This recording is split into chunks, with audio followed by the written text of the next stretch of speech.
Once again, my name is Konstantin. I'm a startup operator at Protocol Labs, and today we'll be diving into the topic of introduction to IPFS Filecoin and how they shape the future of Web3. Timo, thanks for the introduction. I think you already checked how many of you are familiar with Web3. I want to know even more how familiar you with IPFS and Filecoin.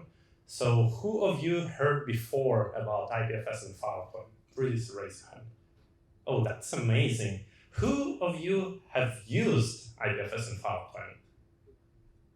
And maybe who of you have used the storage helpers, maybe NFT.storage, Web3 storage, S2RE? I see one hand too. Oh, yeah, that's amazing. That's already a good start. I think today will not be as deep into the tech stack rather than just giving an outlook what's happening and what's possible. And let me start with what Protocol Labs and what are all the organizations and words I just mentioned before. So Protocol Labs essentially is an open source R&D lab, which is building protocols, tools, and services to improve the internet. We have many branches, many organizations inside. One of them is Filecoin Foundation, which is steward for the Filecoin community, and it is aiming to store the humanity most important information in the backhands of everyone. We also have multiple protocols being developed internally, which are available for everyone, which are open source, such as IPFS, Filecoin, iLIKE P2P, and many, many more buildable and composable elements of the Web3, which enables you to store and to have the availability and reliance of your content in the web. And to sum it up, we work with a community of people and organizations building a better future through technology. So agenda from my side for today will be to show and highlight you the core concepts of IPFS and Filecoin. Then we'll go through the tools for Web3. I will briefly highlight what you can use from our side to be ready for Web3, to build on top of Web3. And then I will tell a little bit about possibilities of Web3, and Lukas will cover that even in more from the business perspective. So, and then I'm more than happy to give you, I'll give some time for the discussion and the Q&A. I think we structured our talks that after each presentation, you have like 5-10 minutes to have your questions, and we're more than happy to answer them on the stage. But afterwards, we'll be staying here together with you, so you can also ask all your questions afterwards during the networking. So, starting with the core concepts of IPFS and Filecoin. Evolution of the internet is happening slowly, and some of you may have seen different parts of it. Essentially, we're transitioning from Web 1.0, where it was only read-only static websites. Slowly, we transitioned to Web 2.0, where we have read and write, where we have the interactivity part of the web. Most of the tools you're using day-to-day is Web 2. And we are slowly transitioning to Web 3, where we add read, write, and trust. The trust layer is very essential for the Web 3, and we add this as a verifiability and composability of the network, making sure that all the content which we interact with on the Web 3 is trustful, and we can reliably interact with what we see. Moreover, Web 3 stack is, when we talk about verifiability, verifiable data is essential for a truly distributed system. Once we're talking about Web3 stack, and some of you raised hands saying, yes, I'm familiar with Web3 stack, but Web3 stack is truly emerging day to day. There are so many composable blocks. There is like blockchain layers, there's layer 2 chains, there's developer environments, file storage, and you name it. There are so many blocks appearing day to day. And for IPFS and Filecoin, even this graph is a little bit outdated already for us. We do the file storaging fairly. We also have our own layer 1 blockchain, and Filecoin is essentially a blockchain by itself and a cryptocurrency, but it also provides you, it will very soon provide you the composability, and it will allow you to do the smart contracts on the chain of Filecoin. We are also off-chain data storage protocols with IPFS. There is no data being stored on-chain, rather only the pointers. So even we internally develop a lot of pieces of Web3 stack, but with a huge focus on data, verifiable data, and reliable data delivery across the web. So as I was saying that we are in transition from Web 2 to Web 3, what do I actually mean by that is that we're in transition from the centralized solutions, meaning all like Google, Facebook, centralized servers with single points of failure where data is monetized by the data monoliths. And some of us are slowly transitioning to this Web3 world where we are going to the decentralized internet or even better distributed internet, where the users are actually powering the service, where the service or the internet itself is censorship resistant, so there is no central authority which can say which content should be or should not be on the internet. We're also ensuring the privacy and the self-verified internet where everyone is secure, have the control of their own data, and there is no silence for the data, so data is not being locked or protected from someone to access. And that's the transition which is happening all across the industries, and that's where we are seeing the future of the web as Web3 as being distributed. So there are multiple tools which enable and allowing us to achieve this Web3. And let me first start with IPFS. IPFS is essentially interplanetary file system, and breaking it down, file system is files and folders, and interplanetary means distributed. Why do we actually say interplanetary? There is no central server, and this becomes very, very, very important. Imagine we are at some point of time reaching other planets, and if we stick with the same centralized solutions, whenever we want to retrieve something on Mars, it will make us to reach back to the Earth and backwards for a server which will allow us to access something. And that sounds very stupid. And the problem is that it's already stupid while we are on Earth, but we are really trying to expand to the other, to the space, to the other planets. So instead of actually having this centralized solution, we rather need an ability over the internet to retrieve information from the closest source rather than from the source of a centralized authority. And that's exactly what IPFS is doing. IPFS provides you multiple nodes or peer-to-peer network, and you can request the information not from on the central server and retrieve back from it, but rather from anyone who has this data and can provide it to you in a peer-to-peer manner. In order to enable so, we actually have an IPFS, which provides you the opportunity to address the content by what it is instead of where it is. And let me provide you an example of that. We all use computer system or Web2 systems, and in order to find some content in the internet, we just go to the address where it's located. For example, on computer, we go to the file path to disk C, folder, item. On Web2, we do exactly the same. It's just first we go to the HTTP domain, then we go to path, and then we go to a certain object on the internet, whether it's an image, website, web page, whatever. IPFS completely changes that. What it allows you to do is to address the content by what it is, by the information which is encrypted in the content, and essentially provide you the CAD, which is a content identifier. And the CAD points to the exact file, and I will show you in details what it is later on, but it exactly points to the file. Therefore, instead of asking where the content is, you just search for the content itself for this identifier, and then the closest peer which has the content retrieves it to you. Why it's important? Let me give you another example. Let's say a friend tells you, you should read this great book. And instead of telling which book it is, he tells you, you should go to New York Public Library, you should go to section 9, to bookcase 3, to the top shelf, and it will be first from the left.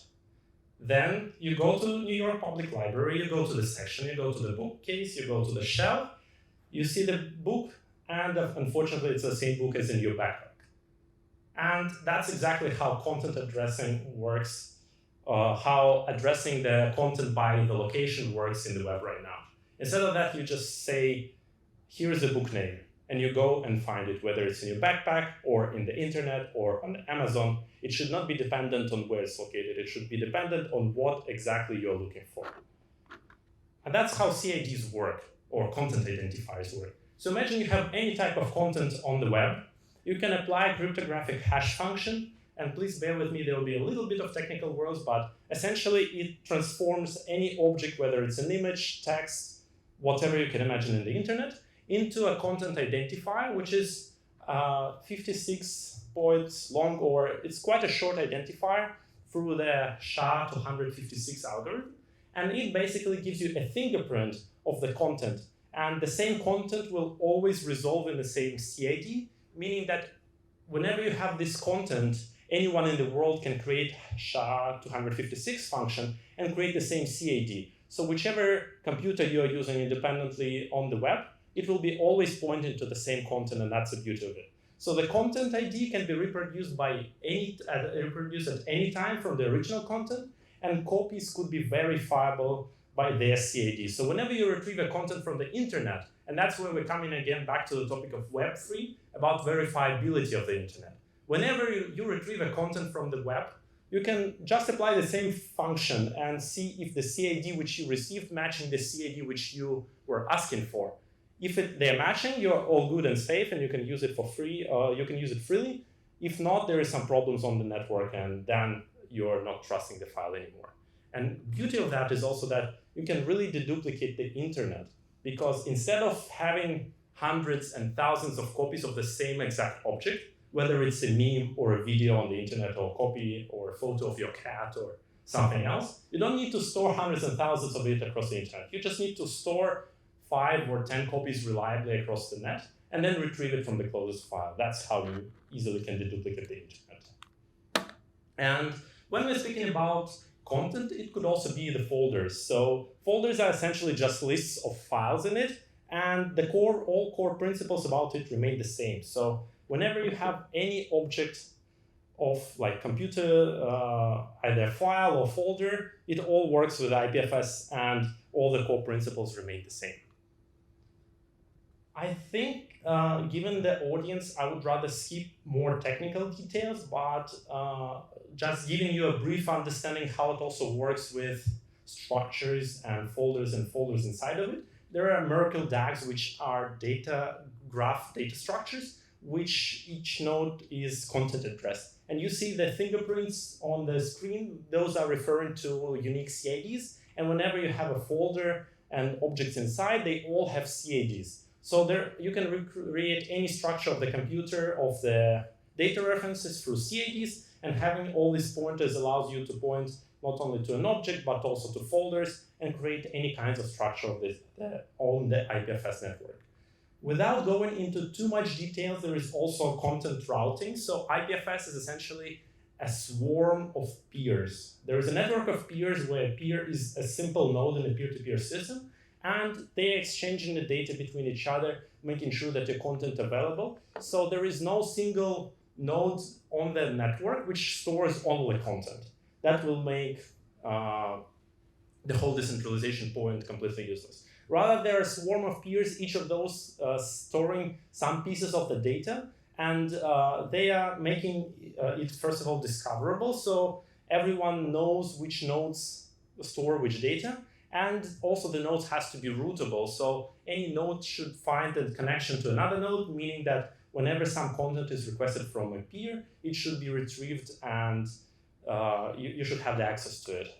And this is done by distributed hash tables. Sorry, that's the last technical slide in this presentation. So what we are doing with distributed hash tables is essentially making a phone book of what the content is stored in the web. Imagine you are maintaining a phone book of names and phones as a real phone book with your friends, and you're actually maintaining it as a group of people. So instead of only maintaining your book, you also share it with your friends, and when someone adds a new name and a phone, it appears on everyone's phone book.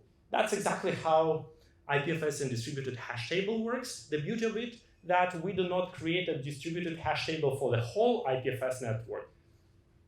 Sorry, we are rather grouping multiple nodes together and allowing them to create their own distributed hash table.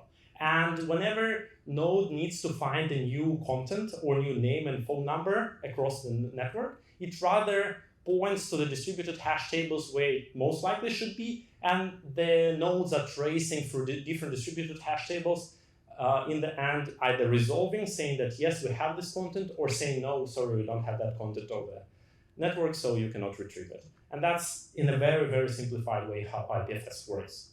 There is another presentation, but essentially the CAD is created to rule them all.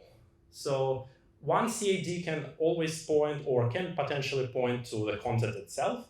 It can also point to the content inside the folders or to the folder structure, replicating structures in folders and files in the computer system. It can also point to IPNS, which is a subset of CAD, which points to another CAD, or it's just a web link to something else. And it can also point to the nodes inside the peer-to-peer network. And everything of these elements is actually resolved by the same content identifier. So whatever you are storing on the IPFS, it all makes sense and it all works in the same way. Do you also get the 1, 2, 3? 1, 2, 3. Okay, that maybe works. So in addition to that, so first of all, we have one content identifier to really point to any content on the IPFS network. Secondly, we also do not need to know where it's stored. And that's where it becomes amazing. So instead of actually knowing the location of the content on the web, on Web 2, for example, you just ask the whole network, hey, who is storing that particular file? And you ask for the CAD, and any node from across the globe, or all more than 4,000 nodes, or even larger amount on the web right now. 4,000 is only the storage providers, but there are many nodes, and anyone can host their own node on the computer, and I will talk about that in a second. But any node on the internet can either say, hey, I have this file, you can retrieve it from me, on point to someone else who stores that file. And that's exactly, you request a CAD, and the whole network tries to find a point from which you can retrieve it. And again, you don't need to know where it's stored. So let's talk about how to use IPFS in the wild. So first of all, you can run your own node and then retrieve the content from it. That's very simple, but where is the decentralization in that sense? You have only one point of content and only you retrieve it. Instead of that, you can also run the network of nodes and have multiple nodes which are retrieving the same data, reaching the decentralization, but at the same time, you are increasing the infrastructure team and infrastructure costs. So it's not also the exact solution how to do it really in a peer-to-peer manner.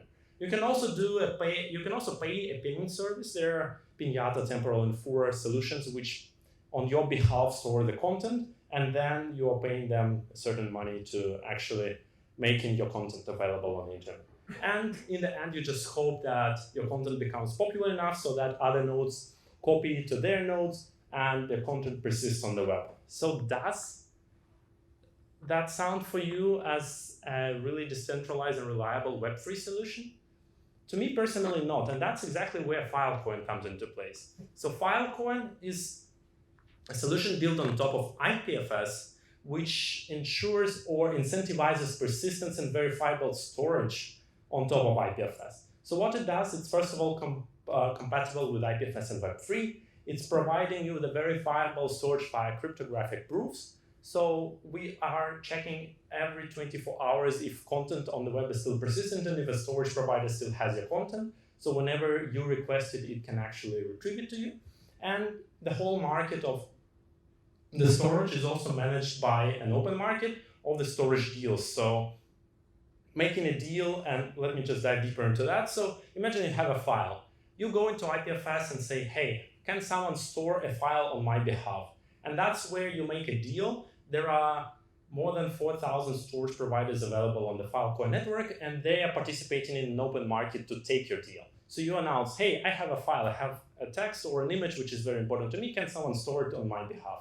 And storage providers in an open market compete to have your deal, and they make a deal to store your content and provide it to you for a certain duration. So Filecoin deal makes sure that your content available is consistent on the web, and in order to reach this decentralization and persistence, it's actually replicated multiple times. So we store the content at least 5 times across different nodes, so that if something happens with one storage provider or one location, your content will still be available and persistent to you. You can also additionally duplicate it on cloud or any permanent solution storage, which claim to be permanent, but we don't know. But essentially, you can store it on any content and replicate it as many times as you want. But we are making sure with the Filecoin that you are having your file whenever you need it, and you can store it way cheaper than traditional storage solutions allowing you to. For example, storing with Filecoin your content is at least 100 times cheaper than existing AVS and cloud solutions. So, and I would love to summarize that, like very brief introduction to IPFS and Filecoin. I would say that they are really loving each other and they are designed to work with each other. The IPFS is there for fast and flexible retrieval. It provides you all the gateways, the local nodes were integrated into the browsers. So whole peer-to-peer network works with each other to deliver you the content. And then Filecoin is there to enable you the persistence and verifiability of the storage so that whenever you put a content in a peer-to-peer network, it actually is available to you and you can retrieve it whenever you need it. That was a very short IPFS and Filecoin introduction. And now I'm going to tell you a bit more about the tools for Web3 and what's possible with Web3. So first of all, to work with IPFS and Filecoin, there is a Web3 enabled architecture which could be decentralized at every possible layer.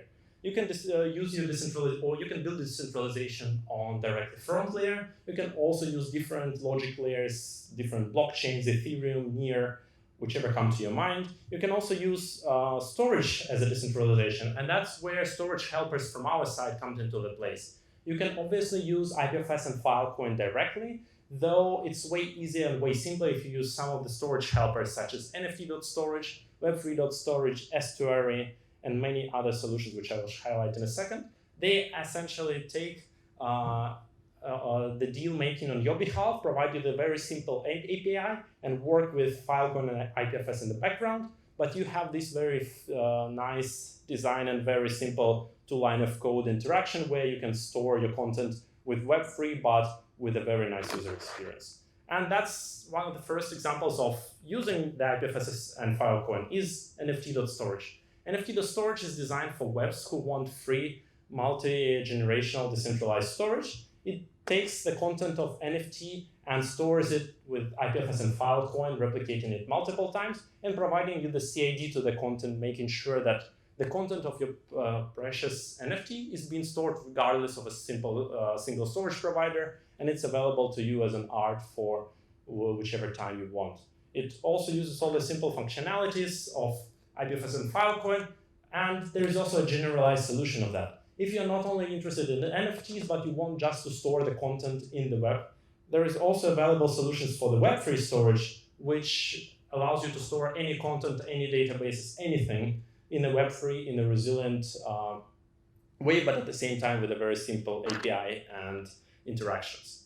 If you want to do the websites, maybe some of you here are front-end developers or just website developers, an amazing solution to also host your content on IPFS as a web page. You can use the Fleek hosting, which connects to your GitHub repository, adds the build settings, and in addition to hosting it over the traditional cloud services, you can also store it with IPFS and Filecoin. It's immensely cheap and it's also reliable and independent of some exact storage providers rather than just being served from a peer-to-peer network to you and to your users. One more solution is PowerGate. It's designed to have a full control of an IPFS and Filecoin nodes wrapped in a Docker container. It's more of a technical focus for those who want to have a full control of the iLIKE P2P IPFS and Filecoin nodes. And it provides you different bridges and integrations to the clients if you want to have a full integration of IPFS Filecoin to your particular product. We also make a really amazing effort on making the Filecoin green.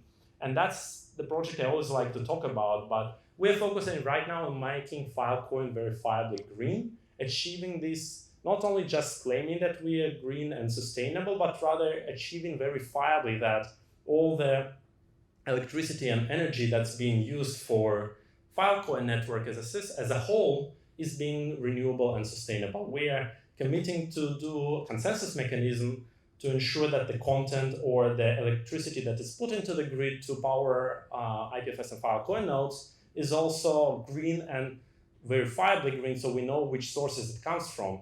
And we are aiming to be carbon negative, so follow the project and also make sure that you're building solutions in the web which are sustainable but verifiably sustainable.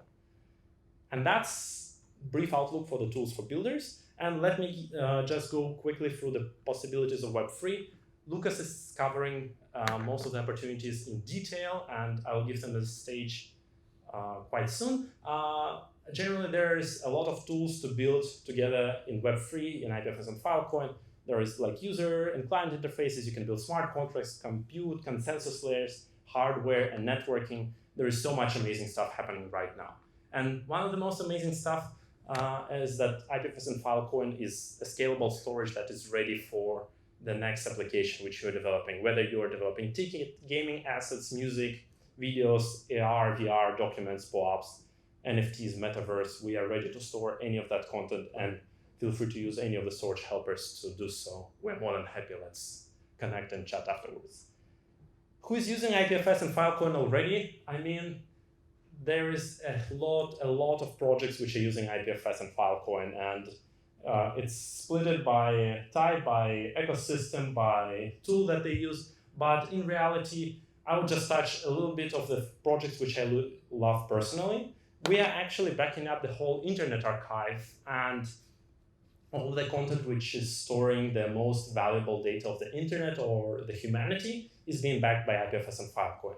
There's also an amazing project called the Starling Lab, which is saving and preserving the knowledge from the testimonials of the Holocaust. They are recording videos about from Holocaust testimonials and storing that verifiably that no content is altered. So we actually have verifiably the history of lifetime and the history of important parts of our society, so that it's not lost and it's not altered to someone's desire.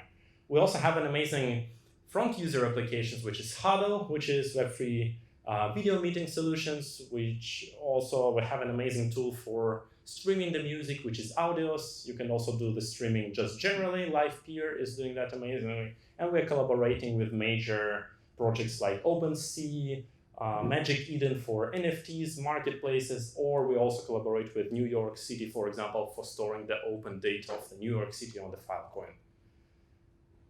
And to sum it up, I would just briefly give an outlook of the ecosystem. So our ecosystem is the strongest asset in the growing Filecoin network in Web3. We have more than 4,000 of storage providers and more than 18 exabytes of total storage capacity. And at the same time, we're collaborating with or supporting more than 300 startups being funded by us. And we have more than 9,000 developers contributing to the Filecoin and all our different protocols on a daily basis. There is more coming to us than just storage. We are also doing a computing layer. We are enabling programmability via Filecoin virtual machine, and we are making it verifiably green. So feel free to follow us more to see the roadmap, to get the updates on Snap deals, Filecoin virtual machine, and much, much, much more. And to sum it up, Web3 in its essence is a decentralized web. It's a blockchain-enabled web where we have the records of what was happening before, and we can trace that. And we have all the content being linked, enabling the linked data and knowledge from the Web3. And the best way to predict the future is to create it. I totally agree here with Alan Case. So I would love to thank you all for listening this presentation, and I encourage you to build the Web3 together with us. Thank you a lot.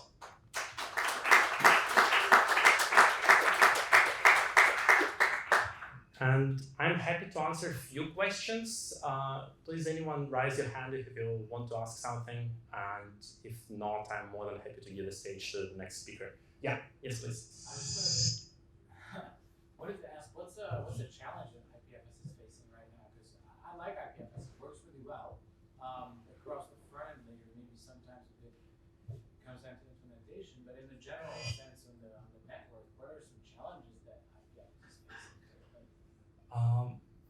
That's a very interesting topic. Like, are you interested in IPFS specifically or IPFS Filecoin all coming together? IPFS, like scalability, for example. Oh yeah, IPFS by itself, like peer-to-peer, managing of a peer-to-peer network is an exciting thing, and it's not being yet solved by anyone properly. So the thing which we are trying to solve with IPFS specifically right now is to reach this level of CDN level speeds and retrievability whenever the user needs it, and actually reaching this fast retrieval so that the users of the web network have the same speeds as anyone else needing in traditional web tools. So that's where a lot of protocols or a lot of solutions are being developed, and that's where the IPFS is focusing all its interest right now. Thank you. Yes, please. Yeah, like I'm using this IPFS. If I deploy if I upload one file on one node, and when I'm retrieving it from different node, for example, if I uploaded in Yep. US and now if I'm extracting it from Germany, so it is taking a lot of time. So, like, what is the reason and how can we avoid this? Well, speed of retrieval is always dependent on many parameters. First of all, you have all the restrictions and control on every node, and if node is set up to retrieve at a certain speed, then it cannot exceed it. It's working a little bit in a similar way like torrents were working or still working, so that you can actually control the speeds and everything. If you enable the speeds to the CDN speed level, there is no problem in working with IPFS and Filecoin, and that's exactly where our storage helpers, Web3.storage and NFT.storage, is helping you with an additional tools to make sure that your content is being retrieved as fast as possible. And that's actually the ideal case scenario where you use those storage helpers, because they not only make sure that you retrieve the content with the good speeds, but they also ensure that your content is persistent. So instead of just using the IPFS node straight away and retrieve it only from your computer, you have this composability of the whole network, and the closest node to you retrieve it to you as fast as possible. So that's my usual way to go for actually retrieving retrieving content from the peer-to-peer network. Thank you. Maybe one last question, and we can talk definitely in the end. Yes, please. Yeah, maybe could you just briefly explain like how Filecoin works? How much? I mean, I pay with Filecoin. Will it work? Yeah. So whenever you Volatility, I mean, storage needs usually are not, or storage costs are not as low, right? Yeah, that's a very good question. Let me quickly, very quickly. So whenever you have a content you want to store, there are two pieces. You need to make a Filecoin deal, which is essentially a virtual agreement between you and a storage provider to store the content for a certain time. And whenever you do such a deal, you provide the CAD of your content, and the storage provider replicates it on his storage solution, and then very cryptographically proves every 24 hours that the content that he stores on your behalf is persistent. The Filecoin deal is done for a maximum of 18 months, so approximately a year and a half. And for this duration, or for the duration which you set by yourself, it will provide reliably store your content, and you can retrieve it whenever you need it. When you come to the costs, if I was also understanding your question correctly, there is two costs. First of all, with a storage deal making by itself, which costs like a fraction of a dollar. And then there is also the second part, which is the actual cost per storage size, which is, I think, at least 100 times cheaper than AVS solutions. So it's also a fraction of a dollar per gigabyte per year. And that's how it exactly works. So whenever you want to store your content, you, again, most likely will use a storage helper, and it will do all the deal making on behalf of you. Most of our solutions are free to use or free to start to use. And even if you are like using for a longer term for a bigger project, then it's like a fractions of a dollars for storing gigabytes over years. And Metaverse is for me interchangeable to the internet, because it's nothing more. It's just a buzzword we use today to kind of anchor around one vision and hopefully build something together that we do better than we did over the last 10, 20 years with the internet. So now I want to show you the slide. So what I'm going to talk about is understanding the metaverse, who's building the metaverse today, and what you should consider when you want to build yourself, how you can participate, and what are kind of the core elements. All right. So at the end we have, of course, time for questions. So for me personally, the metaverse is really about kind of interconnected spaces where we as humans will interact with each other with a sense of presence. And this kind of sense of presence is the key difference to what we have today in the internet. We will kind of feel each other in a different way.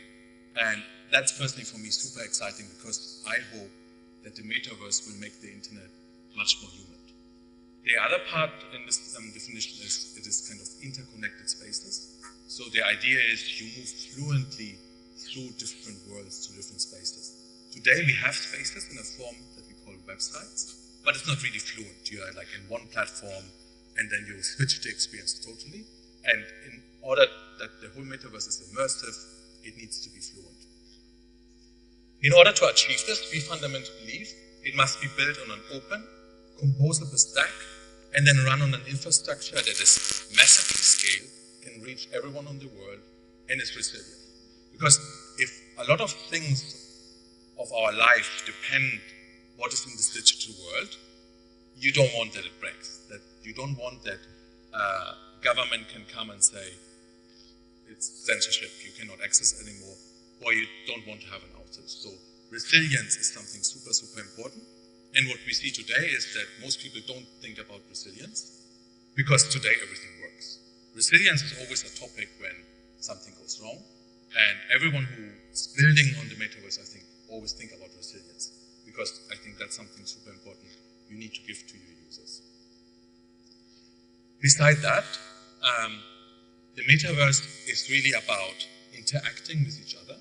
So think about, we need to have some kind of town hall. And we miss this concept of a town hall today in the internet. Some people think maybe Facebook, but it's not really it. Some people talk about Twitter in this way. It's kind of the town hall, we come together. But we miss this human interaction.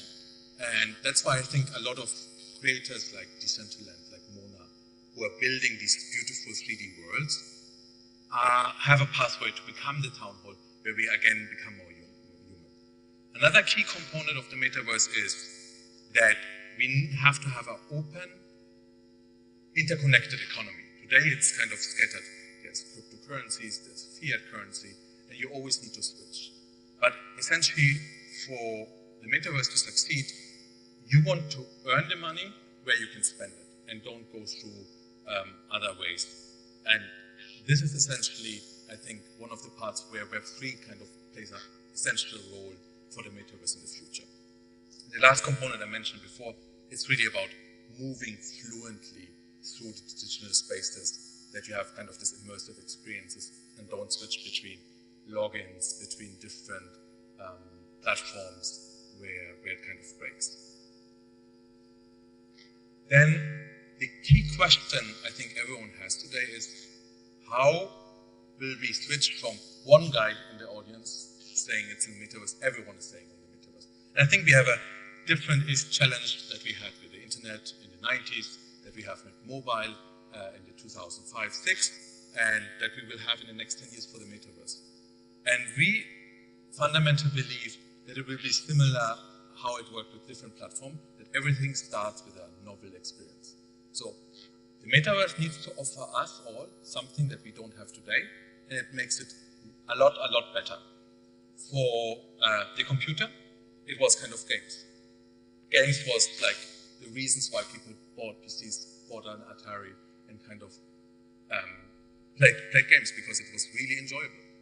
For mobile, what really was the reason initially why people bought smartphones or the iPhone was mobile games like Angry Birds. Like that was the thing we all talked about in the 2005, 6, 7.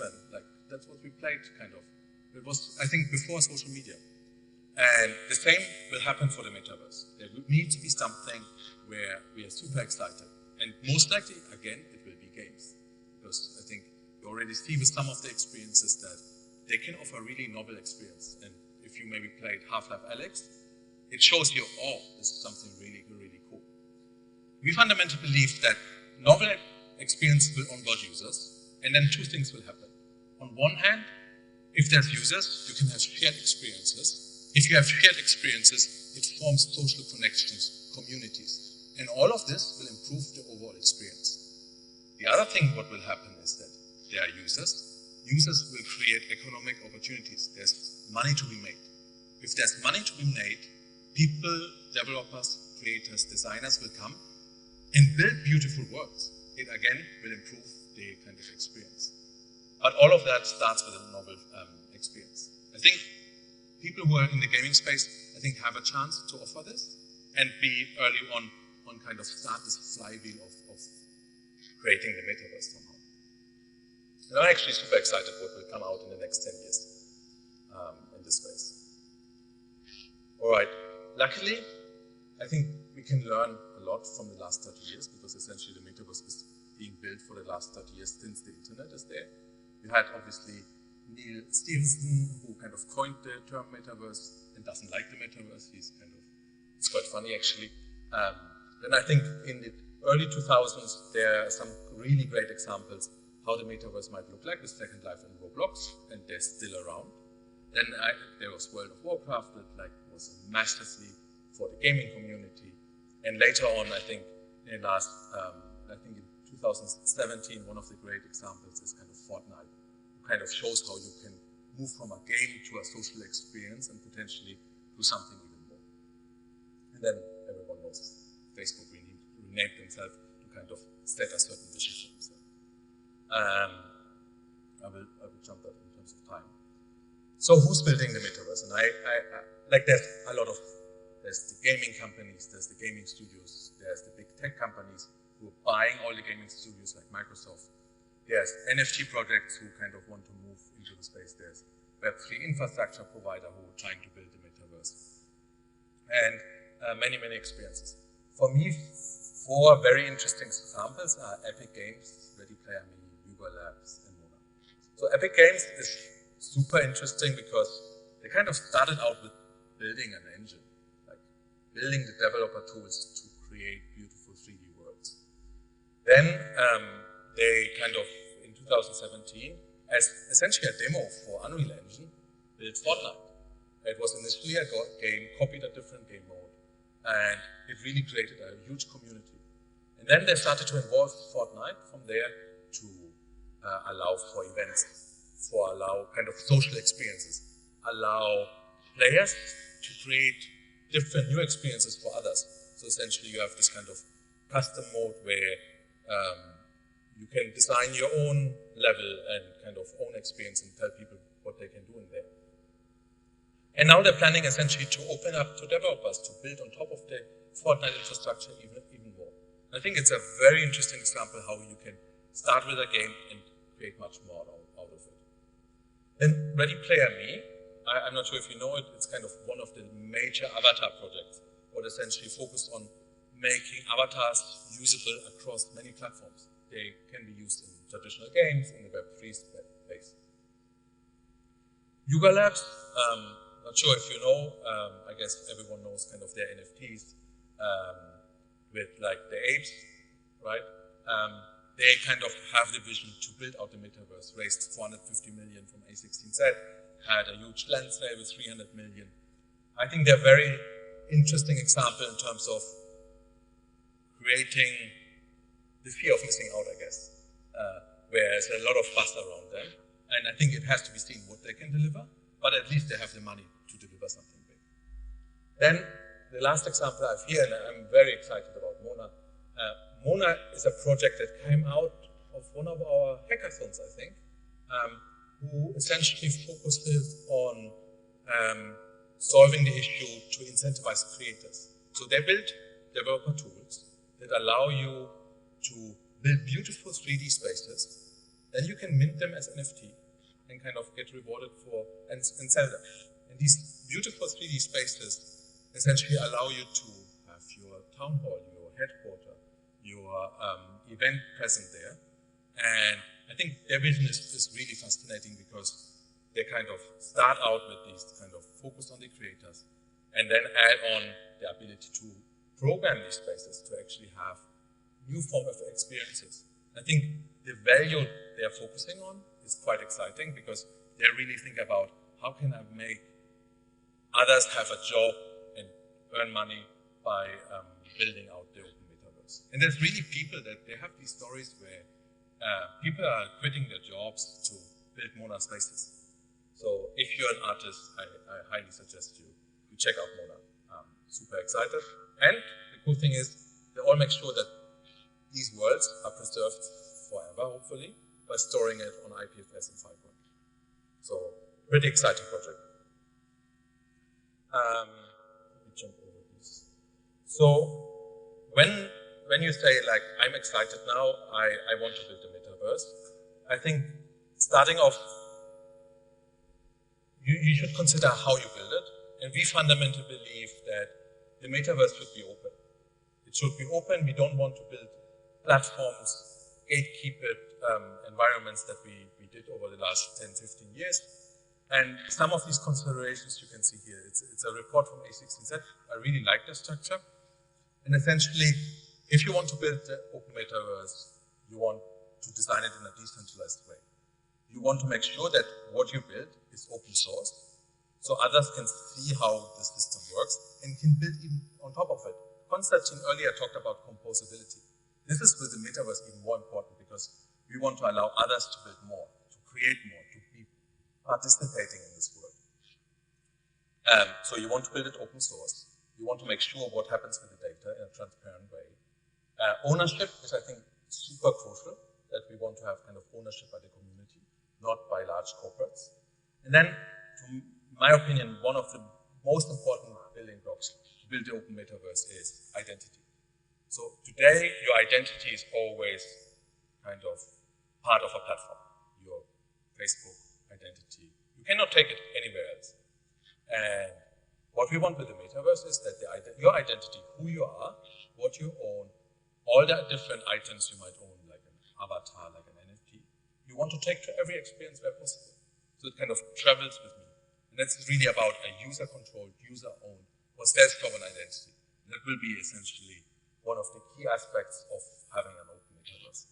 And then obviously, there's other aspects that we partly see already with the internet, that you want to make sure that the access to the metaverse is diverse. You're not locked in by one hardware.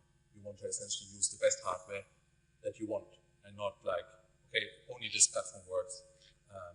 And in order to do that, essentially, it's all about standards and enabling interoperability through that. Now, when I think about the kind of the metaverse, I always think along these 4 layers that are required to build. On the bottom, you have kind of the infrastructure, what is really the foundation that is very typical: compute, storage, and other core infrastructure elements. On top of the infrastructure, we have kind of an interaction layer. So this is all about everything around the user. That's the identity, that's the way how we can communicate with each other, how we can express ourselves, so our avatar, maybe even prove who I am, so kind of credentials, and then obviously what I own, like a Web3 wallet with like, I own these NFTs, I own these items. And this, as I mentioned before, this is kind of the layer that needs to be controlled and owned by the users. On top of interaction and infrastructure, we have these spaces where we can interact. That's essentially the rooms of the metaverse, or these different worlds. And in these worlds, people will build experiences and allow others to interact with each other. So you can think about, there you have your game or your social experience. And already today, we have players in all these spaces. In infrastructure, you can think about the classic blockchain solution.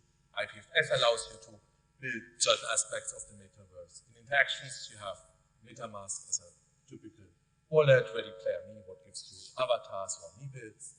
Spaces, there's a lot of players, and I think that's one of the biggest hype, especially around real estate sales in the metaverse, with like someone like Decentraland or Sandbox.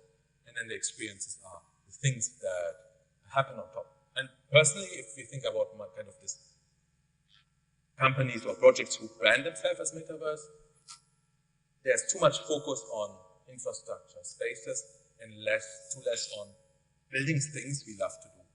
And that's something the game industry is doing great. They incentivize to come back.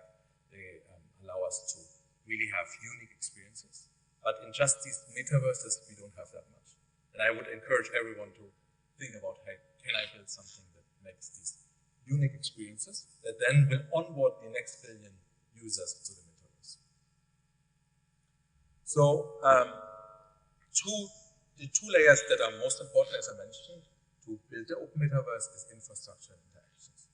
For infrastructure, and when you choose an infrastructure, think about it should be decoupled from your project, because it means that if your project stops, you still want to make sure that people can own the items, their own achievements, all the things they accomplished in your experience.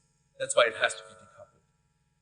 It needs to be composable, meaning it needs to be interchangeable component, so you have less risk of one component failing and you cannot switch. You have less of a long vendor lock-in, essentially. And the last I mentioned at the beginning, it needs to be resilient. We don't want that infrastructure there's an outage, there's censorship, because then you lose essentially and you're exposed to external influences you don't want. For the interaction, really the key is it needs to be user-centric, so I have to be in control, which essentially enables privacy, because we don't want to be exploited. You need to decide if you want to be exploited or not. It needs to be portable, so you need to take your things around. And if you want to take things around, like your avatar, like your items, it needs to be obviously interoperable, so kind of founded in open standards. So that's kind of, for me personally, kind of key aspects to build an open metaverse. Now, if you just look into infrastructure and storage, here essentially IPFS and Filecoin can play a role. There's already many use cases that you can that are relevant today, and where you can and should potentially use IPFS over Filecoin. So let's see. All right. So NFTs, I think very obvious. It's well established. Use NFT.storage. Very easy. Go out today. Easy API. Pretty much straightforward. Backup and archival. So you're building wonderful, beautiful 3D worlds. You want to make sure these different assets, in-game assets, are kind of preserved over time. Back them up. Use something like Web3.storage. If you want that people can transport assets across, you don't want that they always come back to your server and ask, oh, give me how this item looks like. Store them decentralized. Use something like Web3.storage. The same with your identity, same with your avatars. Then the other aspect is, if you are building this kind of amazing 3D world, and you have a challenge around content distribution, because most likely you don't have the money to pay Cloudflare or any Google CDN service to distribute your content around the globe. You can use the existing infrastructure that IPFS and Filecoin offers you to distribute your content, maybe even provided downloads for it. So that's kind of a use case that is relevant today. And the other one is, and unfortunately no one is building something there, is kind of data sets and assets, a library of assets, so others can build these worlds. And having something on IPFS allows you that you can benefit from kind of the content distribution that IPFS brings with you. So you can kind of use assets out of the box when creating a 3D world. And I don't know what else. There's a lot of things, and I think we will see in the next years what people will come up and build on these kind of fundamental infrastructure components. As I mentioned, great services. Konstantin talked about it. Just go out there, try them, and kind of learn and see how it works. So if you're now excited, and I hope you are, couple of thoughts when you start building. So when I would start out in building now, go with the Web3 first approach and really think about empowering the user, give ownership to the user. Don't fall into kind of a more traditional platform. Allow for composability means always think about how can someone else build on top, can build so we can all build more. So this is often around write good documentation. So this is and communicate. Tightly connected to this is you should build in the open. Be very open and transparent what you do. Because others can comment on it, can potentially jump on your project, and tightly to that, you need to iterate fast. Because the space is quite moving very fast, and you should not kind of be stuck in lengthy discussions or standards or something like this. When you build, know what kind of decisions you take. So really take explicit decisions so you're aware of these consequences. Then, as the metaverse will be immersive and kind of give you the sense of presence, focus on user experience is very, very key. And I think a lot of the Web3 space, especially at the beginning, didn't do a good job on giving you a very, very compelling user experience, and we need to do better here. At the same time, you need to build experiences that are fun and not just, okay, it's more tech demo, right? And in order to achieve this, you need to have some form of interdisciplinary team. You need to have designers, you have engineers, people who can tell tell amazing stories to really make this experience compelling. Yeah, consider these things. I think they're important. You can disagree, I don't know. As mentioned, let me close out. For us personally, it's really about, we want to build things together. Because we believe if we build things together, we can help all of us and kind of build a world we all want to live in the future. If you're interested, we have a couple of cool posts. There's a couple of good talks, for example, from Juan Bennett, who's kind of the creator of IPFS and Filecoin. Check out our blog or our page, so you can kind of see what we're thinking about, and would love to hear about your thoughts. And we're building a couple of cool experiments. So there's one, if you're interested, let me know. We built something around meditation. So essentially, what would it mean to build a VR experience, and we use the example of meditation, on open technology, so Web XR and IPFS. That's a really good example that shows you what are the limitations. And limitations are obviously in the same time opportunities that they need to build. As we deeply care about interoperability and kind of allowing people to move fluently between the metaverse, we built Avatar Connect, which is essentially a way to use your different avatars in different metaverse experiences. It's essentially a simple SDK that out of the box you can integrate in your Unity world, and you can have the support for multiple avatars. Something that is currently in progress, and we're kind of working on it, we don't have a name yet, is kind of thinking about how can a companion for kind of the metaverse look like. So essentially, how does a super wallet, a wallet plus plus, that kind of is immersive and integrates in metaverse experiences. And by this, we kind of want to see what is the opportunity there, and kind of see what are the challenges in terms of making the metaverse fluid. All right. Questions?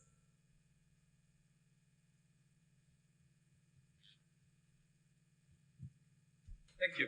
Sorry.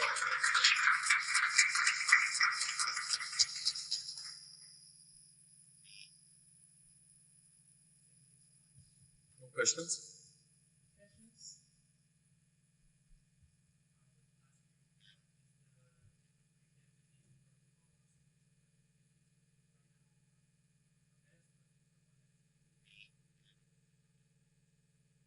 That's a very...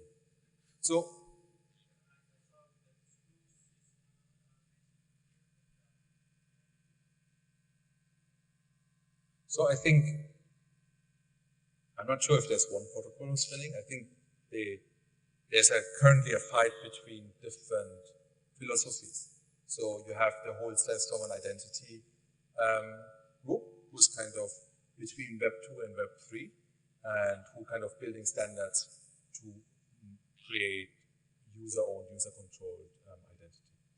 Then I think you have the more Web 3 native soul tokens, what like the recent paper from Vitalik and Microsoft speaks about, who's trying to build more Web 3 native identity solutions. And you need to be seen what happens there. And I guess then on the other side you have kind of big tech, Microsoft, Apple, who are building their own credential identity solutions. So I think Apple, for their digital driver solution, focused on an ISO standard. Microsoft is active in this self-sovereign identity space. I'm not sure where Google stands in this perspective. And I don't know who's going to win. I think in the end, it's about who offers the best experience and offers the best utility to users. It will be less about who has the best compelling standards. Because usually standards don't win. The kind of experience and the one who has most reach wins. Yeah. And I guess like MetaMask is most likely, in the Web3 space at least, the wallet who has the widest reach, and as it is a wallet, it's a form of identity as well, because you sign in with it. Yes.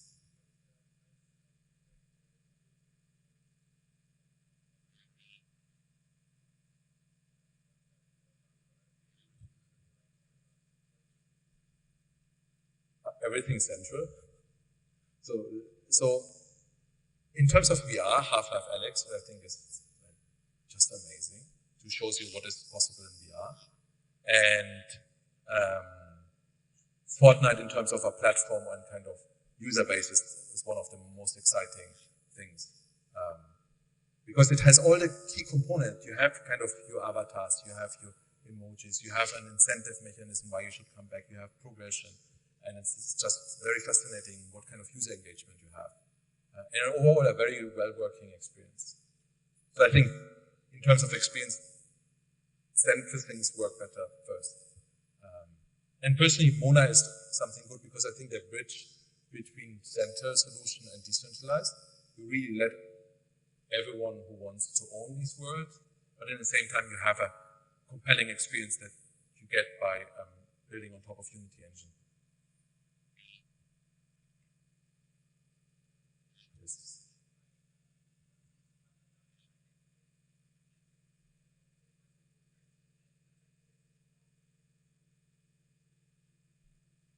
So we currently support as an engine A-Frame, what is built on top of WebXR, it's essentially native to the browser in Unity, and then 3 avatar projects with Ready Player Me, CryptoVoxels, and Needles.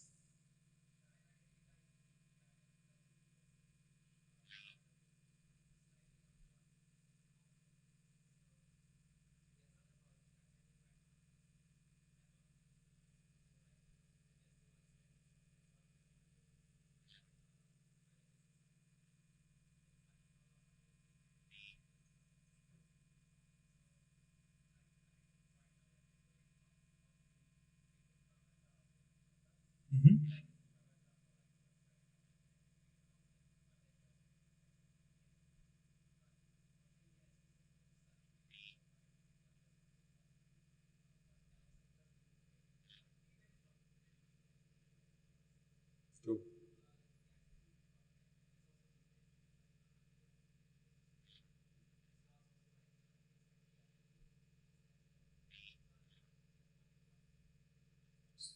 So our approach is with Avatar Connect is you need to build initially translators who translate it to the target engine because there is no standard. And it will take a lot of time to have a standard that everyone adopts. I think in terms of standard, I don't know, most likely you know the Open Metaverse Interoperability Group and M3 group. I think they're doing a lot to try to make avatars big in this small space, essentially.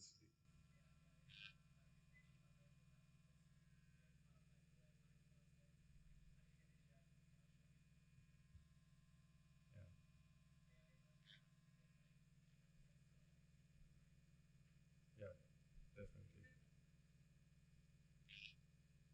All right. Thank you so much. Then, next one. I will try to keep this short and sweet and as simple as possible for you to understand. I'm Ivan. I'm a product manager at Fuji DAO. I'm relatively new in this space. I only started working at the beginning of this year, although I started getting into DeFi in 2020. And I was part of a team at ETH Amsterdam where I met Timo, and we were finalists there. It was pretty fun. We hacked 36 hours straight and then were finalists. But that was more a proof of concept, so nothing that I could really describe here that would make sense. So I will more focus on what we do on our day jobs at the moment, which is a borrowing aggregator. And probably if a lot of people don't know what DeFi is, this is a very, I don't know, this is a word, but we are building on top of big protocols in decentralized finance like Compound and Aave, and I will get into the mechanics in a second. I got these slides from one of my teammates that presented on another conference. So, hello? So it's, I didn't write them. So I'm not an extremist. I don't call for revolution. I think, like everyone, this is the next evolution of finance. You know, this is how the internet has evolved and will keep evolving. So I'll walk with you on these slides right now. How current credit works today. Borrowing rates are controlled by a centralized authority, mainly the Fed in the US. Lending and borrowing is done mainly through banks right now. I mean, we have payday loan sharks and all that, but big loans, you can only take them through banks or family and friends. Credit approval is subjective, so you have to put on a suit and tie, go to the bank, present your case, give them your figures, and maybe they'll give you a loan. The industry is very human capital intensive. I would say not only human capital, but also, I mean, the amount of money that is spent in buildings and everything that all that entails. It's very capital intensive, and it has a lot of middlemen, which all this decentralized movement is trying to not remove entirely, but make it easy, make it easier on everyone. And yeah, DeFi will make the credit system more efficient. I would drop the 1,000 times, it's redundant, but how credit works in DeFi, the borrowing rates are free market driven. So there is a utilization rate that is dictating how much you're going to pay of interest on your loan. Lending and borrowing is permissionless, open to anyone. So anyone can be the bank. I was telling you about how you just get a MetaMask and then bam, you're in your own bank. You put Bitcoin on a protocol and you can borrow against it and then pay it back whenever you want. Credit approval is open source code. So the approval of how much you're going to be able to borrow is dictated on the code as parameters. Protocols require no human capital for operations. I would also say that is not entirely true because you still need developers to set those parameters and maintain the code at the end of the day. But of course, not the millions of people on bank buildings. And you reduce the middleman to lower the fees and make borrowing experience much more efficient. So Fuji that aggregates liquidity from multiple chains and markets, providing its user with the cheapest borrowing APR in DeFi. What does that mean? There are several lending and borrowing protocols on chains like Ethereum, Phantom, Polygon, and you come to us, you deposit your ETH or your Bitcoin with us, and we will deposit it to those protocols and get the loan out of it and give it to you. That makes it so that we are constantly monitoring for the lowest rate to offer you that didn't come out right. Once you come with your collateral to us, we are monitoring which protocol has the lowest borrowing rate. So we use that protocol to give you the lowest rate. So if you would go to a bank, they would give you a 5% interest that you would get against your loan. Then you go to another bank that has 3% interest rate. So instead of going to each protocol and finding out which one, you come to us and we do that. We automate all that process. And the protocol has a controller on the back that is automatically refinancing between providers when it identifies a better protocol for that. So that's I guess a lot to process if you don't know what DeFi is. I will quickly walk through some of the operations that we do, and these are the deposit, borrow, and refinancing. So think about going into your bank, right? the user has 1 ETH, deposits it into our vault, and then we go to these protocols that are on chains. Those are for Ethereum mainnet. They are the biggest ones. They're over $50 billion of accumulated value in them. We give that collateral to Compound. Compound gives us a debt token. We have a mirror interface, which we do another debt token, which is the Fuji debt token, and we give it to the user. So the user at the end has a Fuji ETH, which means that he deposited 1 ETH on our protocol, and at any time he can come back and redeem that ETH, so get it back. You don't have to talk to anyone. You can deposit and withdraw whenever you want. On the other side, the borrow, Compound borrows it or gives it to Fuji, to our vault. Our protocol, the ERC1155, is our interface to keep accounting of who has what collateral and who has borrowed how much amount. And we simply forward you the USDC or DAI to the user with the debt tokens, the Fuji USDC. Going even further, we make it easier to lend and borrow, and we do it all in one transaction. So instead of like doing one transaction to deposit and then one transaction to borrow, you just, when you come to our protocol, you say, I got 1 ETH and I want to borrow 50% of what the value is. I think right now it's, $2,000.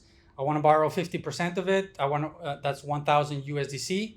So in one transaction, we will deposit to Compound, borrow, and then give you the USDC and all the debt tokens so you can repay and withdraw whenever you want. And at the end of the day, this is kind of like the magic that we are offering to our users, so they come to us, which is the refinancing mechanism. I'm gonna let it run a little bit. We have the controller who is monitoring all the different protocols, seeing which protocol has the lowest borrowing rate.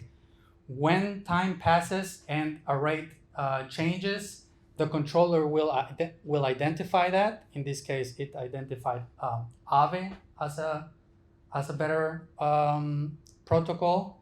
So it will check the rates, find the lowest rate out there, call the flasher, which opens a flash loan, repays all the debt on one protocol, opens all the debt on the protocol that has lower borrowing rate, and then just keeps operating. So then the user doesn't have to do anything, but it's getting the lowest borrowing rate at the end.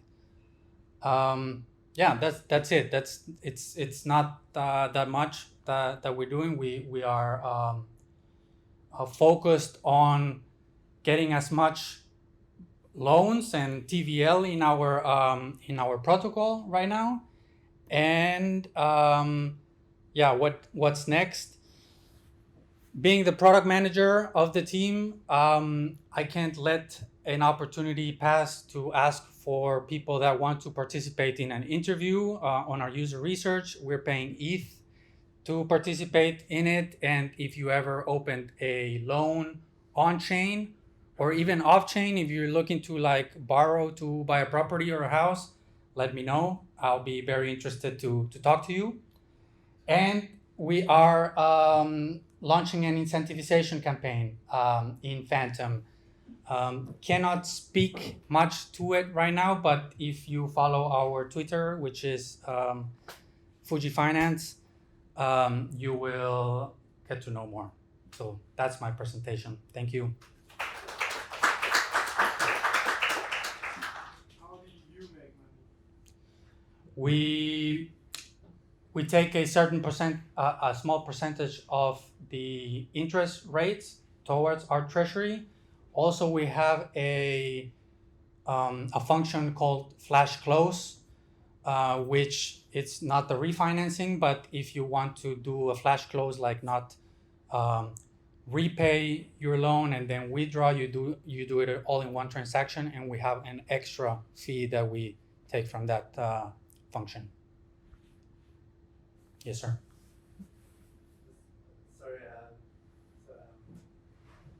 first I have to explain a little. So if I'm a dev and I'm working with the Slack API or the Google API, I know that the company Slack or Google will not die in the next 5 years, right? But even with Ethereum, there's at least a little more uncertainty that it will be Ethereum, which is still alive in 5 years, and maybe not another chain. So what I don't understand it as a beginner in DeFi is kind of what is there in case, or how easy is it to suddenly no longer make Ethereum the collateral and then the new thing which might turn up after Ethereum? I'm not really sure I understood the question. Is it how do we choose the collaterals that we accept in the protocol, or? How can one replace? In normal companies have a moat, but coins in some way do not really have a moat. So if you're relying on Ethereum being the collateral, how do you get out of that if Ethereum maybe doesn't survive the next 10 years? And can you easily replace Ethereum with something else, or how does that? Yeah, that's first of all, we are all in on Ethereum. We think that is the the next evolution of the internet and more of finance. Further than that, we accept not only Ethereum, we accept Bitcoin, we accept Phantom. So we are trying to diversify to the big coins that are used.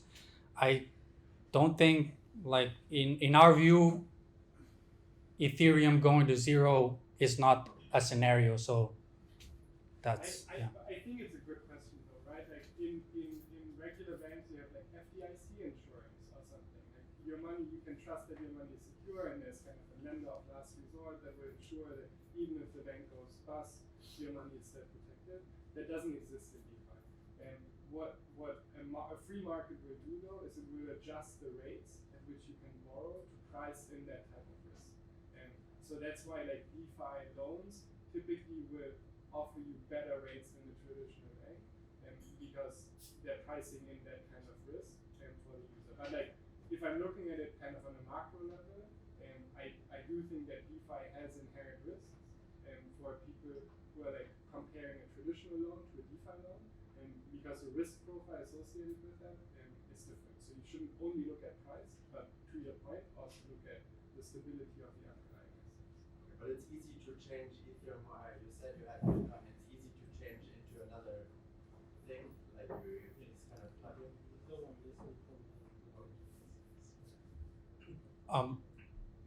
I think also there's a certain assumption that if you're bringing Ethereum to the protocol to borrow against it, that you are long Ethereum.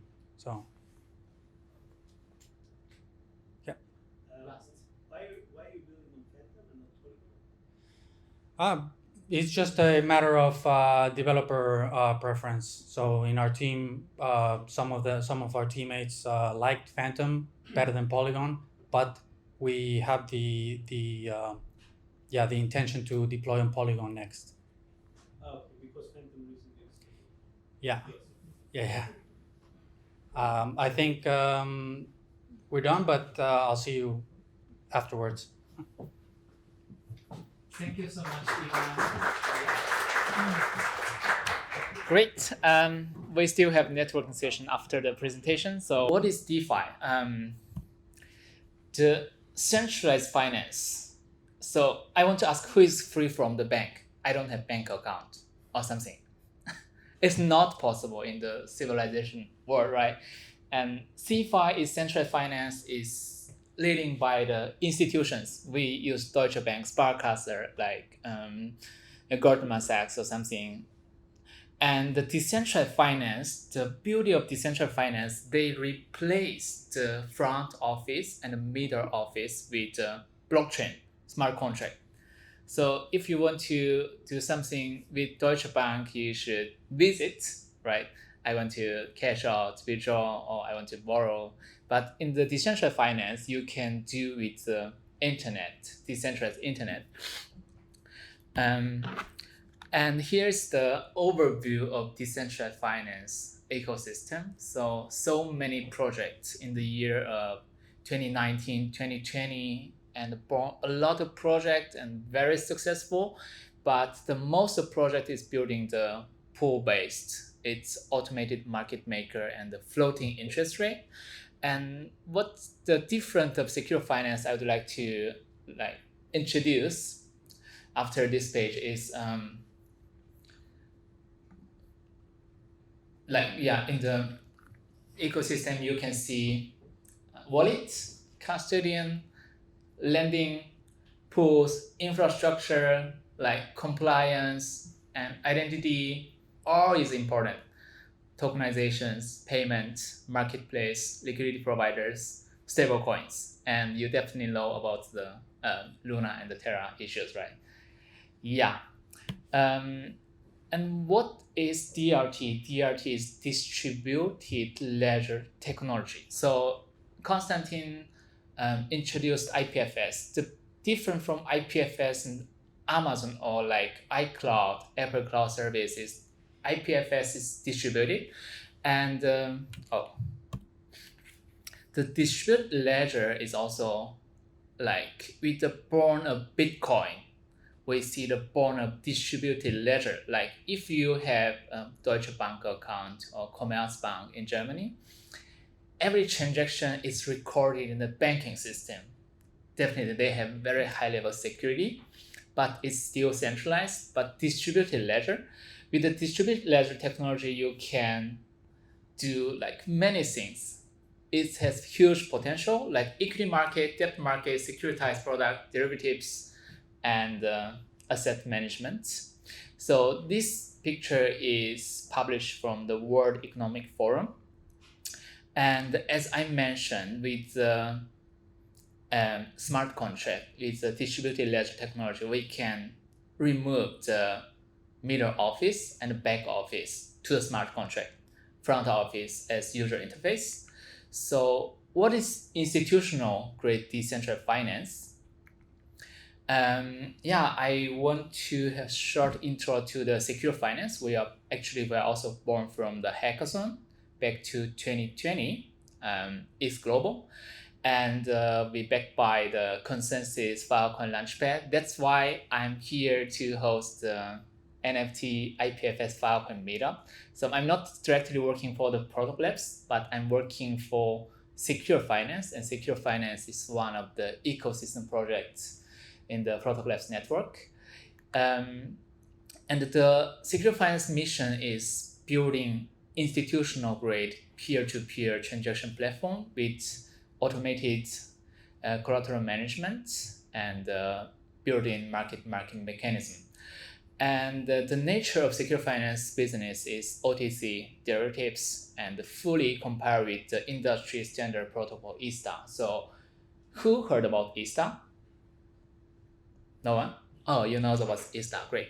So ISTA is like International Swaps and the Derivatives Association. Every traditional banking is building the product as using ISTA as standard. So once we can build decentralized finance on the top of ISTA standard, then traditional financial institutions like Goldman, JP Morgan, Morgan Stanley, Deutsche Bank, they are more interested to join the crypto space. Now they couldn't join the crypto space because of a Basel III agreement, minimum adequacy ratio 8%. It's very high, and as you know, cryptocurrency market has very high volatility, price volatilities. So, and we use Ethereum as a global state machine. So we designed the transaction flow, it's like computer CPU.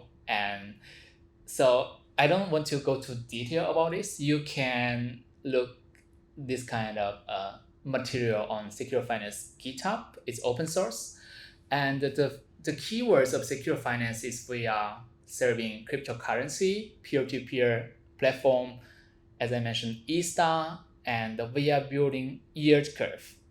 Like it's not possible to build yield curve with automated market maker or pool-based protocol, but we want to bring the traditional finance knowledge with the respect of traditional finance knowledge to the cryptocurrency to build the yield curve. What is yield curve? Do you know what is yield curve? Okay, Jonas. Okay, yield curve is the different interest rate with different terms, like 3 months, 6 months, 1 year, 2 year, 5 year. If you know about like Bloomberg Terminal is huge database of yield curve. You can see bond, equity, and many products on the Bloomberg Terminal, and every traders, they are working with like 3 or 5 monitors to monitoring the yield curve and to sell and buy. And we do the fixed income service, and we build structured product, OTC derivatives, and we build the forwards, cross-currency swaps. It's institutional product. So this is yield curve. How can I build yield curve? You can start with loans, lending, with fixed interest rates, with 1 year, 2 years, 3 year, 5 year, to 5 years. And once you have loans, so this loan is collateralized loan, and you can choose another currency as collateral. For example, Secure Finance is building Filecoin lending market for Filecoin storage providers and ecosystem investors, so we can use Ether as collateral and borrow Filecoin. With two current, Ether and the Filecoin lending, we can do the cross-currency swaps. It can be blockchain, huge amount of cryptocurrency. So we estimate Bitcoin and USDT Filecoin yield curve, it's estimated curve. So once you have yield curve, it's ready to institutional customers like traditional finance traders ready to trade for the cryptocurrency. And this is short demo of Filecoin lending. So you should connect your wallet, MetaMask and the Filecoin wallet, to borrow and lend as possible through Secure Finance platform. It's not live yet. We have test version, so we are going to launch this year. Still working on the development. And as I mentioned, the key concept of Secure Finance business is building yield curve. Is it compatible with eStar, international swaps and derivatives, and the cross-chain settlement like Filecoin network, Ethereum network, Solana, many other chains. We're also doing the user tests. So we are collecting the test pilot survey, and now we have 430 total signups. And from these 430 users mentioned, 91% of users mentioned they would like to join our test pilot program and the globally distributed English community and the Chinese community. Thanks. I want to keep to it short. If you have any question, please ask me.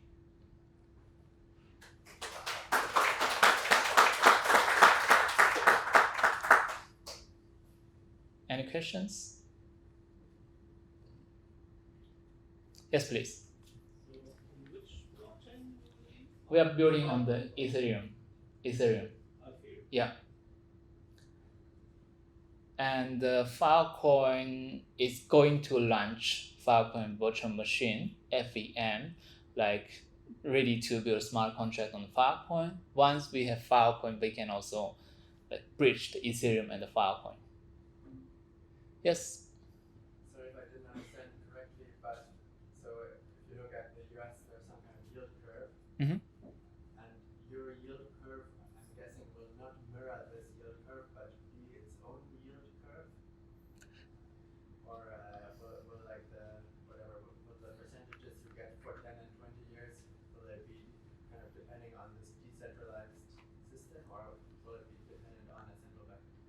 It's depending on the marketplace and order book. So we are building order books. There is bid order, offer, who can make orders, someone can take orders. So once you have huge order books, global order books, different interest rate, different terms and maturity, then you can see the yield curve.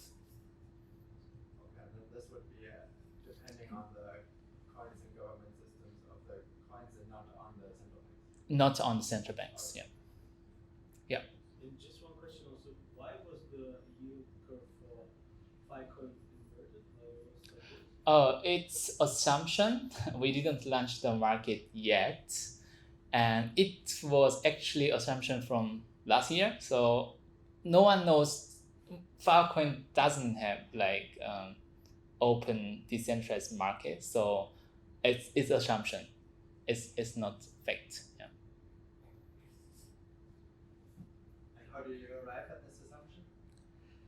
Like so first we should launch a product and invite more market players to the platform. Then we can see the Filecoin yield curve is reverted or this way. No questions, then we can move to last session from Lukas. Yeah, thank you so much. Let's welcome Lukas.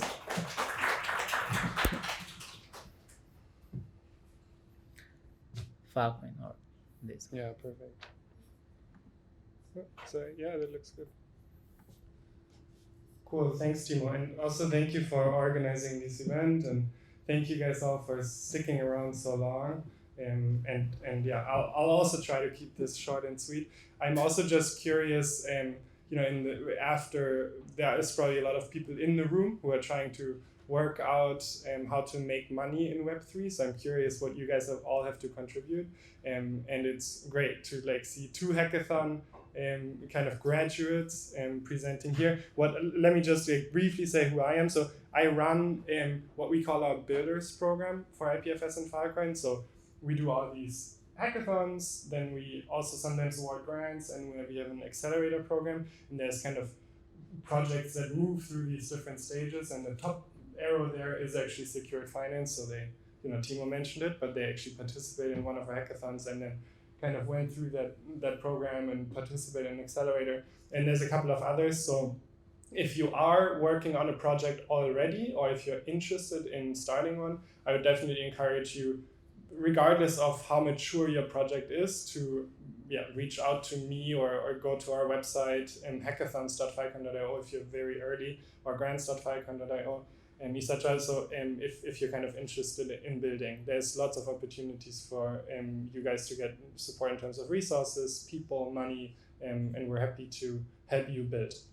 So that's what I do at Filecoin. But what I want to talk about today is kind of business opportunities, and I keep this super broad because I cannot give you an exhaustive list of all the opportunities that are out there. So I'll just try to give you a little bit of a mental model so you can think about the opportunities yourselves, almost like a little bit of a structure, and you can kind of park different ideas across it and get a little bit of a sense for what matters and what might be a moat that you can create. How can you prevent copycats from stealing your idea? I'm going to talk a little bit about why Web3 is different and how it enables new kinds of business models, and then talk about Filecoin specifically and the opportunities in there.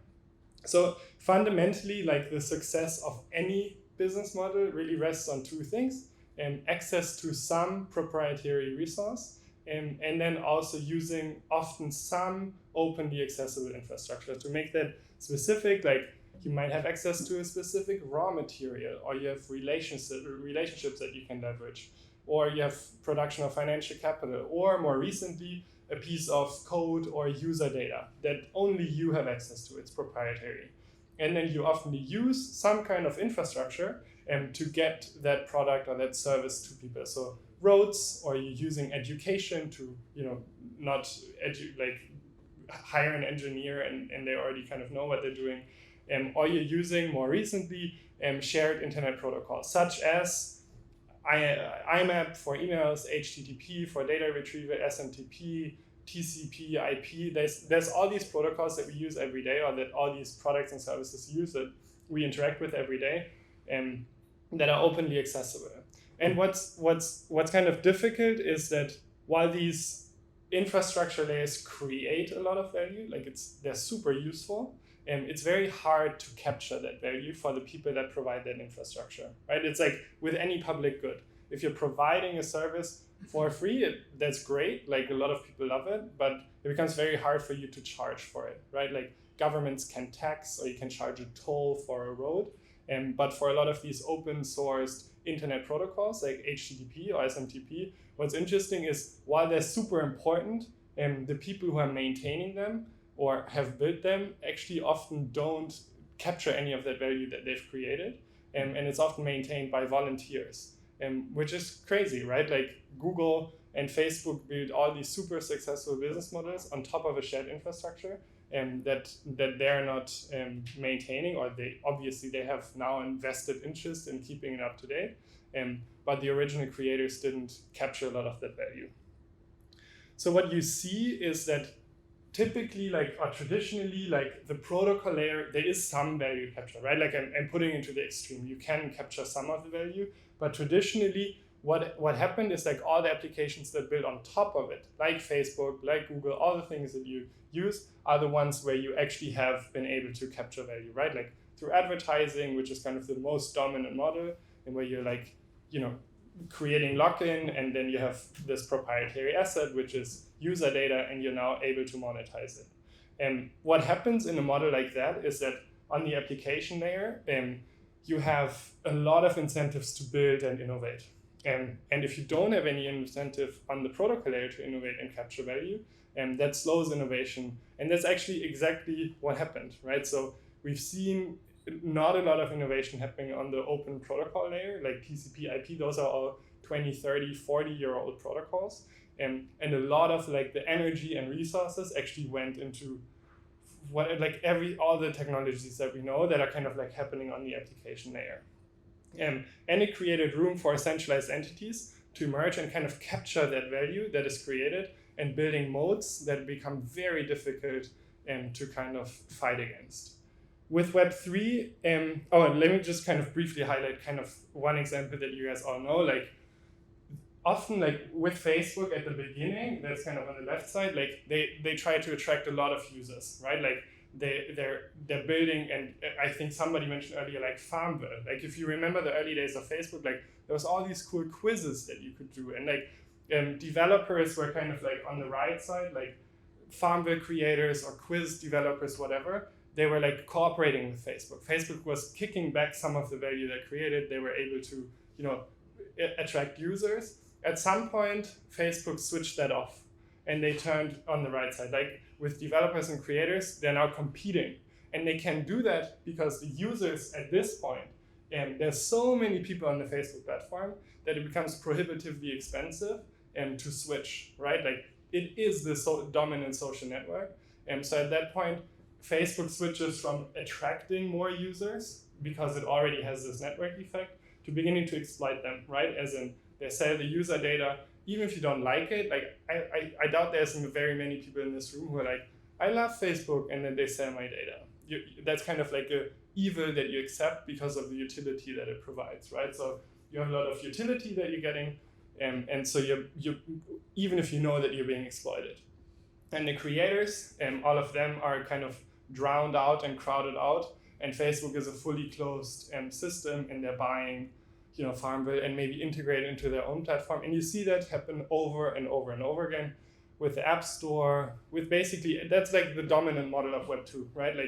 You create a network, you have lock-in effects, and then you switch into exploitation mode with the users and into competition modes with developers. And it's not, once again, I'm taking to the extreme, right? But for Facebook, the take rate of Facebook in the value that they create and that they capture is 100%. There's zero that you get as a user don't get paid by Facebook for using the product. Just, you can use the service for free. with YouTube, I think the take rate is 50%. Like 50% goes to YouTube, 50% goes to the creators. I think with Spotify it's maybe 30. I don't know, but like the take rates are kind of insane, right? Like you're just paying to be able to be on the network. With Web3, it's very different. Like take rates are typically between 0 point something greater than 0 to maybe 2-3%. So take rates are much lower. And the reason of that is blockchain technology fundamentally. Because what you have now is basically a mechanism to capture value on the protocol layer. So you're kind of switching from being able to monetize a lot on the application layer to being able to monetize on the protocol layer. And you do that via these tokens, right? So like the Filecoin token is has an inherent value, or it has value because like there's people demanding it and using it to access the utility of the network of the Filecoin protocol. And the people that contribute to developing that protocol can hold that token and share in the value that it creates, right? So that's like fundamentally like why I think of Web3 different. And there's still value creation and capture on the application layer, but I fundamentally believe that this I don't actually like have proof, so I'm like curious what you guys think, but like the combined market cap of all application layer services and products that build on a given protocol has to be smaller than the value cap of the protocol layer, because all of the speculation is already priced into the protocol token itself. So that's why in Web3 it's super important that if you build a protocol and it's open source and you capture kind of value, that you create very strong incentives for people to make the protocol more useful by building applications on top of it. Which is why we have something like the Builders program that I lead, which is like getting people excited about building applications on top of the protocol.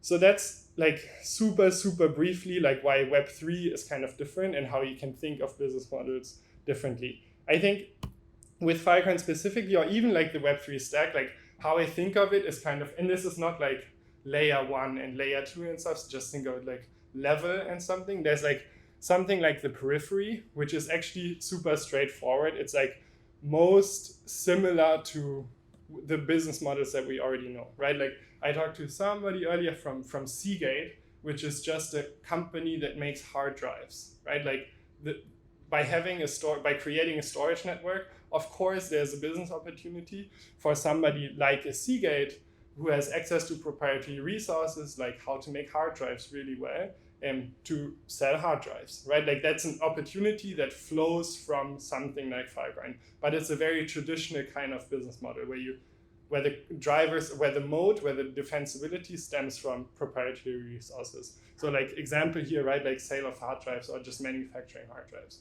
And then on the far end of it, where you have kind of user and client interfaces and like, I guess some of the things that Jonas was talking about, like the Metaverse, there also you might have some, like it might look very traditional, right? Like you're attracting users by having a very, easy to use platform, or you have some kind of data that gives you an edge.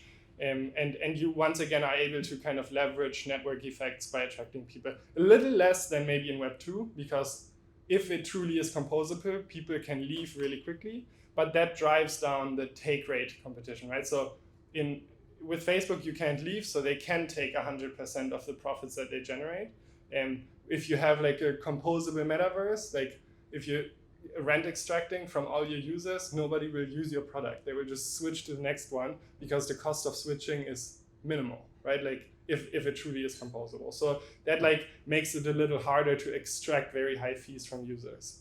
And at the core of the stack, like things get a little bit more kind of messy, but also kind of exciting, because what you here have is also network effects, kind of like Facebook, but they're multi-sided. So I'll talk a little bit about that maybe if we have time, or we can, maybe I can talk about it a bit. Like you have kind of multi-sided network effects where you have some opportunity to centralize, like Ethereum or something, but there's totally also a version of the world where you have multiple blockchains competing and doing kind of interesting things.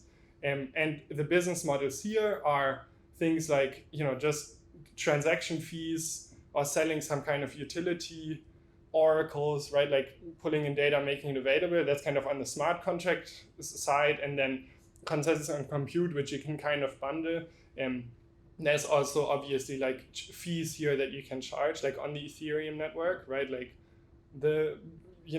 making transactions is very expensive, and that's why there are layer 2 solutions that make scaling cheaper. But yeah, like there's obviously like revenue that is being generated on the consensus and on the compute layer.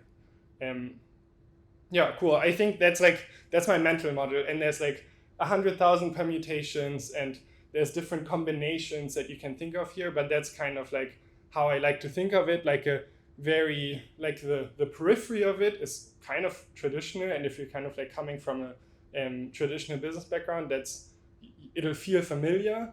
In the core, it gets a little bit more like Web3, but it's still like the common drivers of defensibility are network effects, and I can talk about that a little bit, but I think like that's kind of how I fundamentally think about it. So when you think about kind of a venture, and like I see some smiles because this is like actually like just a model of product market fit, right? Like obviously that's important. Like your product needs to be, whatever you're building needs to be feasible. It needs to be desirable, like it needs to have users. It needs to be viable so that it can fund future growth. And what's kind of different in Web3, it needs to have this element of community or composability, where you actually like are able to attract people, and that's why composability is so important, because you cannot bank on user lock-in in a like open source and like Web3 world. At least if you're moving not in the periphery of the things, but like in the core of it, that just will not fly, because people will fork your network, and if the outcome and the value you capture doesn't look kind of reasonably fair to all participants. Cool, so some key takeaways. Value capture in Web3 becomes possible and suddenly spurs innovation at the protocol layer. And we see that happening, right? Like there's thousands, hundreds of thousands of people who are kind of now swarming into protocol development. That didn't happen for the last 30 years, right? Like, and that's kind of crazy. And that's like obviously evidence that like something is different. With blockchain, we'll be able to undermine the power of centralized incumbents like Facebook and Google, because their take rates aren't sustainable, right? Like these take rates that you see are actually an opportunity for Web3 entrepreneurs to bring it down and just compete with that.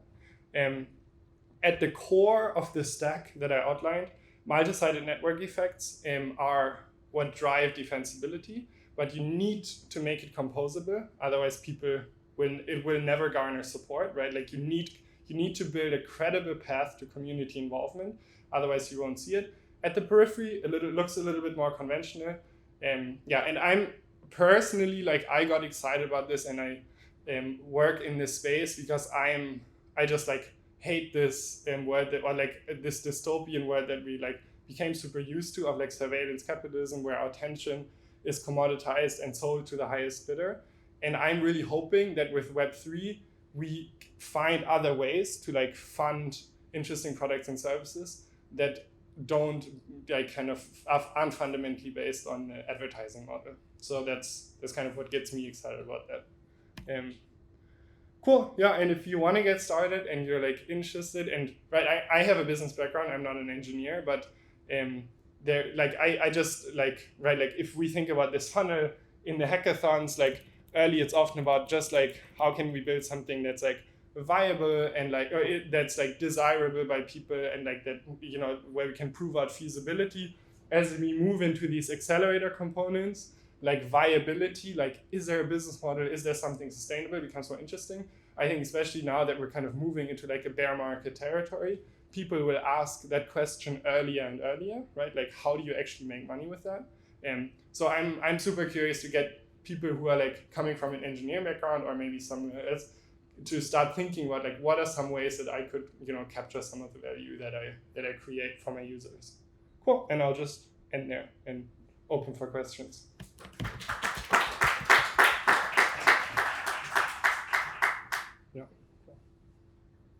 Yeah, go ahead. Okay, so you've probably heard of OpenSea. Yeah. And then there was like this vampire attack where they kind of used the fact that all the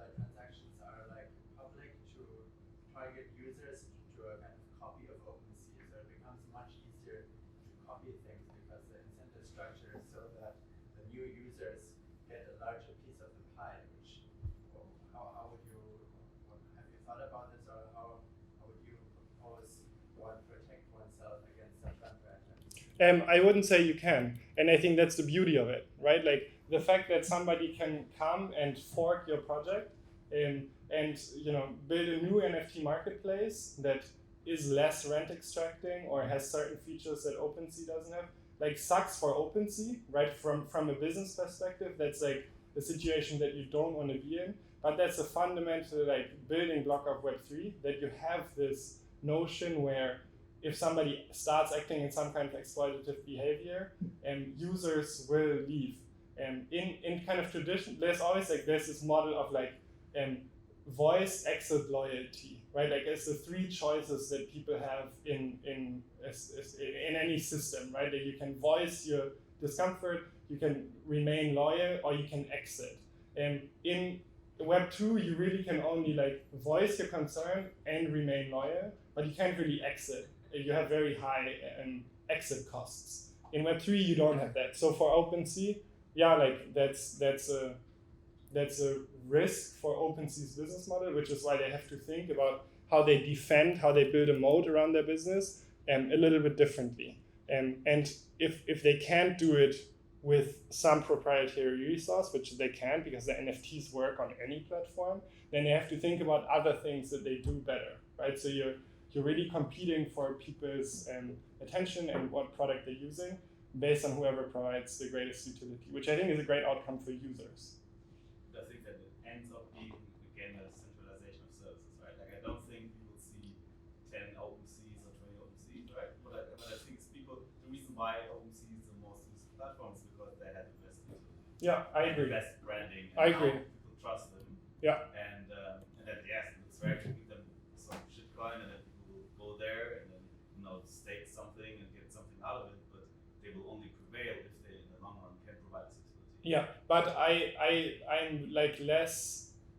I agree with you that like whoever provides the greatest utility will be the winner, and there's some network effects still, but they're much less stronger than they are in Web 2. And so it's like once again it's like a little bit of a spectrum, but I would still think that like OpenSea, like how you can. No, I won't discuss. But like I think there can be many OpenSeas. Like, and I think that's a totally thinkable and likely future, unless OpenSea finds some other kind of defensibility, but they can't rely on, the Web 2 model, which is like, oh, we're just going to lock in everybody here. They just cannot do that. Yes, you can like add gamification to such an extent, like World of Warcraft or Pokemon, where you have so many levels that even 5 years later it pays, so to say, to stay on that platform.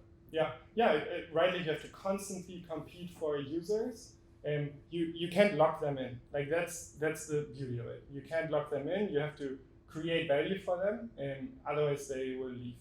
In Web 2, that's a lot less. It's a lot less easy. I would still say, but I would still say that what will end up is we will not. I don't think what I think ends up happening is that there is this brand and trust that you give this thing. I would say it's similar to how we in Berlin now have quick commerce, right? You could arguably say that it's a commodity kind of, yeah. And brand still matters. I would agree that like brand matters, but it matters a lot less. Like a lot less, because what a brand does, it makes you trust something. Trust is a functional equivalent of transparency, right? Like you can either choose to, drop your pants and like say this is it, this is what you're getting, or you can say, hey, like I'm a nice guy, like I don't need to do that. You just trust me. That's what a brand does, right? You don't trust the brand and then the rest is fine. What Web3 fundamentally is like everything is transparent, so you don't need to trust anyone. Which is why I also don't like this like Web3 is like read, write, trust. I think it's like read, write, and verifiability or own or something. But like a brand is a trust generation vehicle. But Web3 is transparent, and transparency is a functional equivalent of trust, so you don't need that anymore. It will still exist. I think that also assumes that, my last point to this is that everybody will then go to the core, like check out GitHub, check if the smart contract is now. No, I agree. People go, like I go to OpenSea because I know if I connect my MetaMask, they're not going to transfer all of my ETH out, right? Yeah. So I think there's also this assumption always that everybody can open source. I agree. Right? So I think People look for complexity reduction, and the answer isn't like, I don't audit if my car works. I trust somebody to do it for me, and then the brakes will work when I need them or something. But like, I agree, there's like complexity abstraction areas, but even those will in Web3 be more transparent. Like in Web2, it's not an option. In Web3, it's at least an option. And the risk of somebody auditing it, 1 of 1 million users auditing it and like screaming, this sucks, like that doesn't exist in Web2, right? Like all the data leaks. It's like up to them to disclose if they lost your email address and all your personal information in some leak. Like now there is like more disclosure regulation and stuff, but like fundamentally, like if somebody like abuses your data, you might never know about it. And it happens all the time, right? Like 23andMe, genetic data, like they sold their entire data set to GlaxoSmithKline. Like that sucks, right? Like, and I don't know, like that was also like leaked. And I don't know, like this kind of risk is just like lower in Web3. I agree that nobody will like, not all of us are smart contract engineers and will be able to audit every line of code and stuff. Cool. I'll close here because like I know it's late and I'll stick around, but yeah, thanks for sticking around. Thanks for coming.